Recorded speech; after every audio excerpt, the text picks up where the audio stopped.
Oh, hi everyone. I hope you're all well. I hope you're all living the life that you want to live. I hope being kind to yourself, being kind to your family and friends, being kind to your animals, and just making the world a kinder and better place. I've got my 17-year-old pussycat Izzy sitting in my lap. I'll just show you my Izzy girl. Can you see her? There she is. She's 17.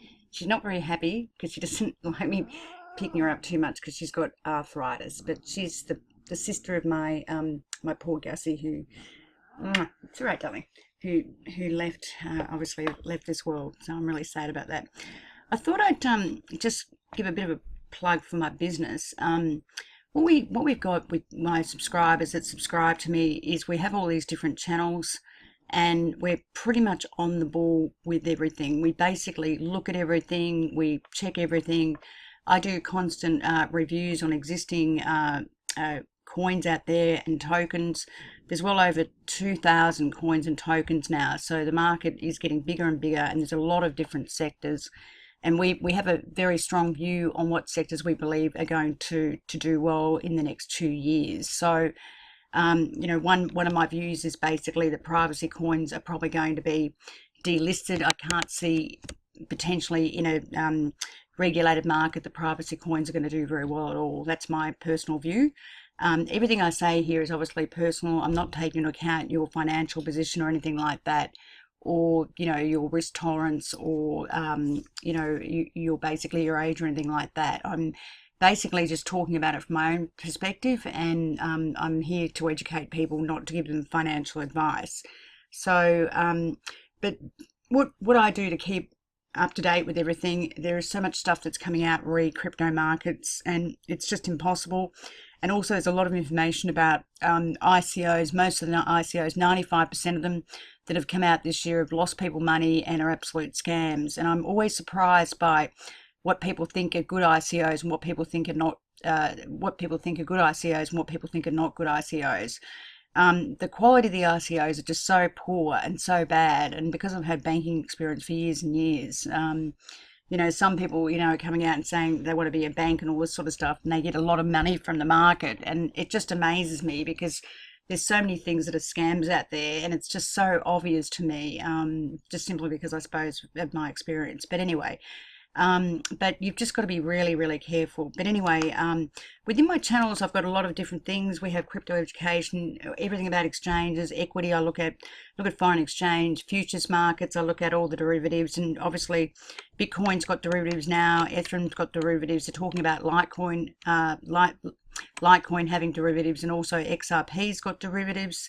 Obviously analysis, scams, new important dates, malicious attacks, interest rates, all the sectors of crypto are important, because what we do is basically, for a portfolio, I'll look at the sectors basically from a macro perspective and look at the sectors that I believe are going to do very well from a macro perspective, and we take the best coin or token within that sector or industry that we believe is going to operate and do very well going forward. Obviously, I'm a big one for crypto technicals, and technically, we looked at VeChain yesterday, and technically it looked fantastic. We did a review on that probably about a week ago, and I certainly started buying some of that for my portfolio, so I liked it very much. We have government regulation, and obviously, we've got an investment portfolio, which is actually my investment portfolio, how to set up a proper investment portfolio, where we look at basically crypto selection. We look at the sector selection, crypto selection. We have different tiers, 1 tier, 2 tier, and 3 tiers. We basically look at the best token or coin within those different sectors. And the sector could be, for example, platforms, it could be exchanges, it could be payment systems, it could be gaming, it could be entertainment, it could be health, it could be security, it could be identity, all that sort of thing. But what's important about portfolio selection and asset allocation is you've got to obviously, once, there's 5 components to that. The 5 components are basically asset allocation, top-down view. What do you believe, what sectors are going to perform very well within that sector? Are you going to manage your portfolio against an index, or are you going to manage it in an absolute sense?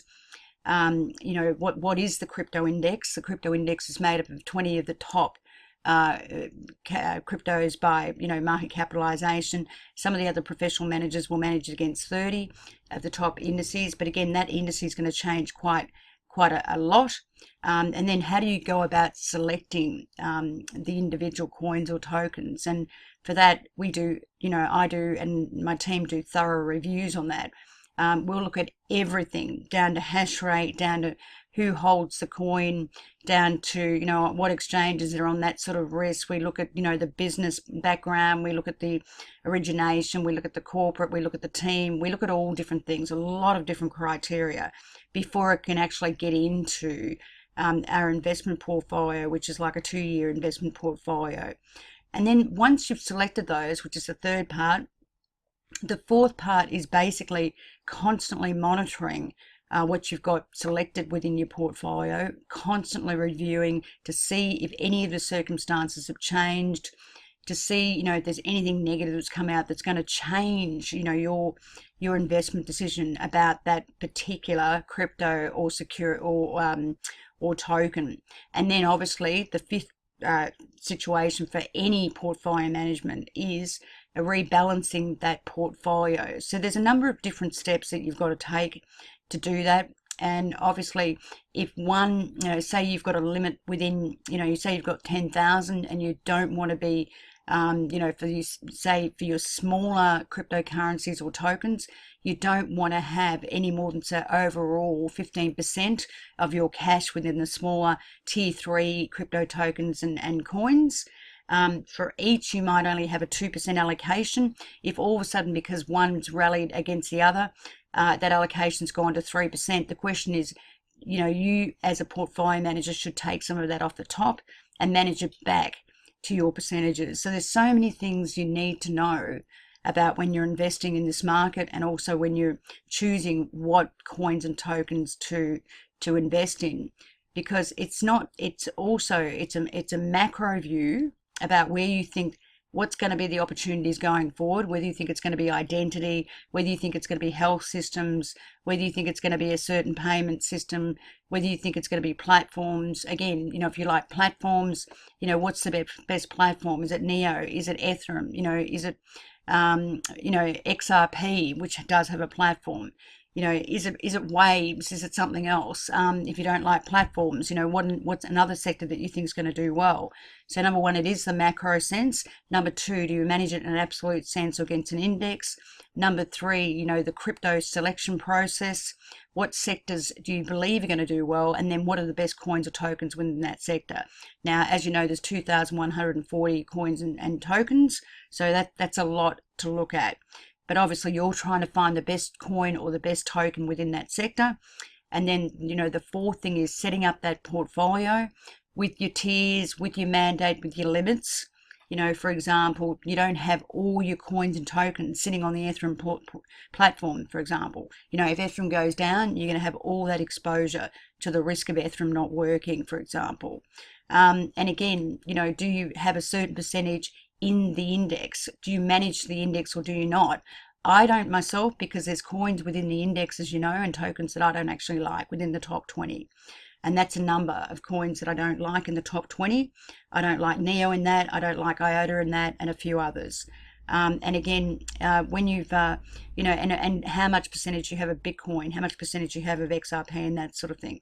Once you work that out, then obviously, you've got your risk management process, ongoing risk management process to see if anything's changed, and then a rebalancing, which is the fifth component of that. Now, that's all an enormous amount of work, okay? And it takes a lot. Now, in my education, that's what I teach people, how to do that stuff.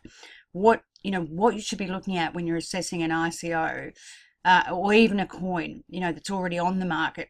Because not only that, you've got exchange risk to some of these coins. Some of these coins you can only buy on small exchanges. And some of these exchanges are undercapitalized, they're small, they could have hacks. And again, because there's no liquidity, the bid offer spread can be quite wide. There is just so many risks in this market. And I worry that, obviously people are losing money because they're not basically, they don't understand the risks within this market. And that's why so many investors in ICOs have lost money. They've worked out that, literally 95% of investors have lost money in ICOs. Another thing, an article came out recently about bounties. A research house basically did a particular study in the last year about bounties, and they found a correlation, a very strong positive correlation for every dollar of bounties that they give away to members that want to buy ICOs. They found that there's a positive correlation. They get $7.50 back in terms of the proceeds for an ICO. So in other words, the more bounties to give away, the more popular the ICO is. Now that's just ridiculous. Over and above the technology or the team or anything else, if an ICO gives bounties away, it means that they get more, they get $7.50 more in. I mean, that's just crazy. So, there's all these tricks to get you guys into ICOs. Again, you can pay a company $1,500 to make it look like, there's so many people talking about your ICO.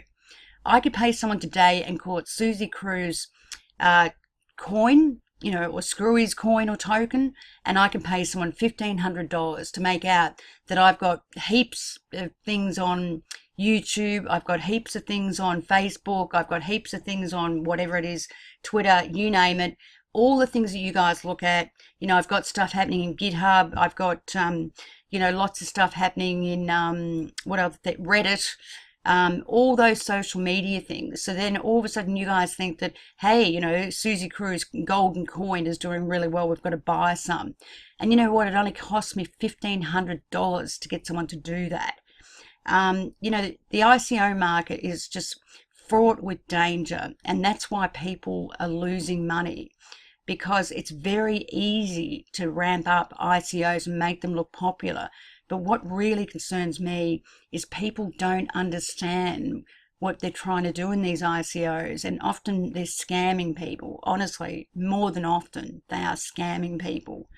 And as I said, literally between the month of July to August, now I don't rehearse any of this comes straight off my head, by the way, from July to August, total coins that were issued was something like, in July, there was total coins and tokens of 1,730. Now it's about 2,150. So you can see what's happening here. All these people out there that are doing ICOs, they're trying to issue all these ICOs before regulation comes in. And honestly, the amount of crap that is coming out in ICOs is scary. And I wouldn't touch any of them with a barge pole. Not only that, I like to see how something trades on the secondary market, but it's not just that. Some of the pricing of these ICOs is extremely expensive. There was one ICO that came out that was double, triple the price of XRP and Ripple, and it has no working technology. Ripple has the partners, it's got the revenue, it's got everything, and yet this ICO had no working technology. It was all on trust us boys and girls. We're going to give you this in the future. But then when you read the print, it says, but if, for unforsaken things happen, we may not be able to deliver. And yet this thing went at 3 times the amount of Ripple, XRP. It is just crazy. And I really honestly worry about people, losing their hard-earned cash. Honestly, I really seriously do. We all work hard for our money, and there are just so many crooks out there, honestly. You need someone to tell you the truth, and I'm straight up and down, seriously. It really worries me, guys, honestly. It really bothers me that people lose so much money. It's just horrible. Anyway, my Slack channels, I have all the cryptos, everything you want to know, which are all updated daily on anything. We're very bullish on some coins, we're very bearish on others. And obviously, this stuff gets updated all the time because I have people working for me. I do currency, I do, derivatives, I do all sorts of things. But, please really be careful, because there are really a lot of scams out there. And I do care. And, I just wish, people would just learn before they put money into this market, because it is honestly fraught with danger. Seriously. Thank you, guys. Please look after yourself. I just wanted to say that. And, I'll talk to you very soon. Thank you.